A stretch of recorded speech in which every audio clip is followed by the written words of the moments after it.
Hello all, welcome back. Today I am here with a clean girl look. This is a corrector palette and I'm using a shade Peach, which is a light shade. The goal here is to keep the look fresh and clean. So I'm just using it to cover my dark areas in the face, dark spots you could say, a little over under my eyes and over the dark patches around my mouth and in my cheek.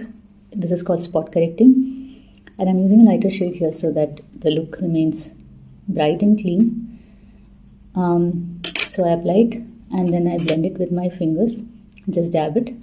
And once that is done, I'm taking a concealer which suits my skin shade, and I'm going again over those spots which I color corrected or spot corrected. Apply it around.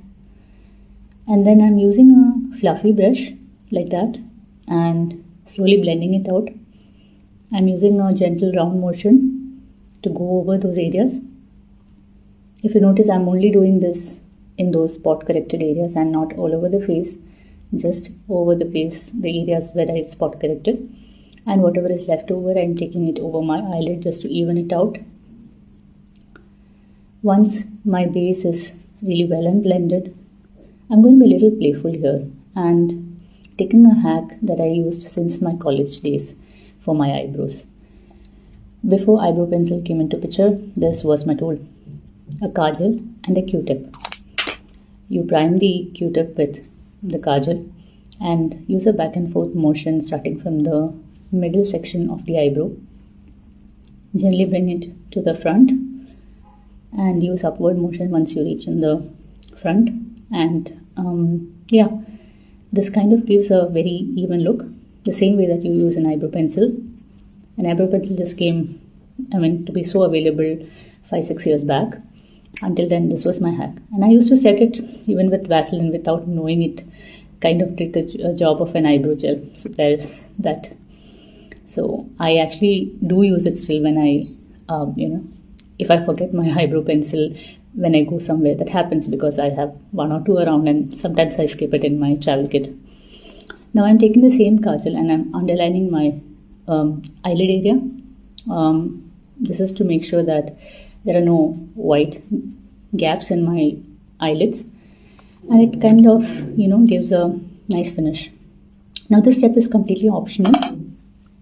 I'm taking a brown shadow here and I'm using this windshield motion with the same concealer brush that I use, fluffy brush, and going over my eyelids. As you see, that kind of even out my eye color. So this is an optional step, but I like to do it.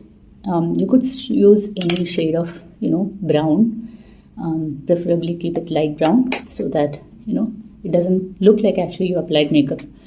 That's the whole point of this look. I'm not using a blush here. It looks very clean and it looks like practically you have not applied any makeup, though you are using spot correcting. So I apply my mascara then, and then I top it up with top my lips with a lip gloss. You could use a lipstick, but I'm just going for a nice shimmery lip gloss here. That'll do the trick. So it actually kind of looks like there's hardly any makeup. Then I use a compact. This is very important now because we have used corrector and a concealer, and it is important to kind of set it, otherwise it will move around very quickly. So set your under eyes and wherever you use the concealer, again go over that with a powder. No need to use it over the entire face. Normally what do? We just use a compact, right? But doing this correcting and spot concealing method kind of evens out your skin tone, like how you apply a foundation without using a foundation. That's the goal. And I'm showing 2 ways of applying it using sponge and a brush. And that's it. I'm done. How do I look? Bye.